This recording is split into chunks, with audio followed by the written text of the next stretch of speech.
let's talk about Big Witch Energy, Starfall Point, the second book by Molly Harper.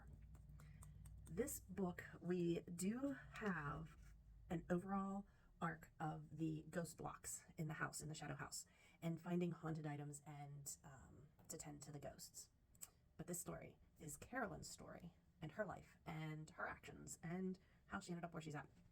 So her family has a curse. We're going to start right there.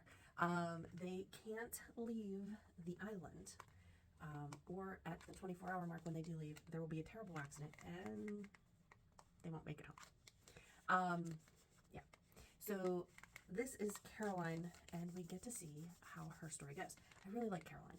She is very headstrong, very sassy, and she was actually one that I in the first book, really loved hearing her speak up and talk and say the things that she does. So she says the things that others either whisper about or just think about that don't want to speak out loud. I love it. She's perfect.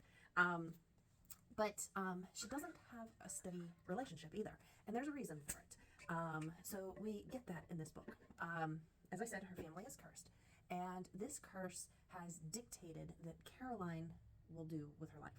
She stayed home, and she works in her family's bar ever since high school. And even when her high school love left to go become a doctor and live his life, because he never understood that there was a family curse. Like, why was there a family curse? He didn't believe it. So, all these years later, Ben has returned to the island with his 2 teenage children.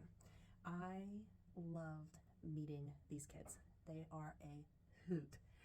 And then to see Ben and Caroline reconnect is super nice. But these kids, Mina and Josh, are perfect.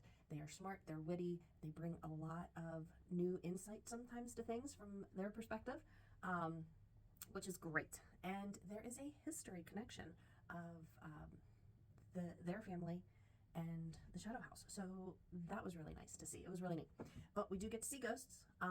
There's one that needs help, and there's one that's causing a great big deal of trouble for the Whitlam family, which is Caroline's family.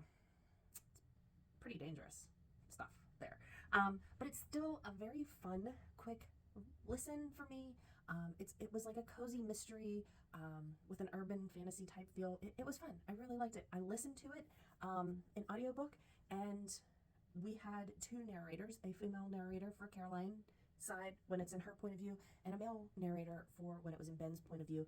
And I really like that dynamic to see from both sides. It's pretty nice. So that is Big Witch Energy. Really had a lot of fun. I will definitely finish this series, and I will continue on with others that are set in this world as well.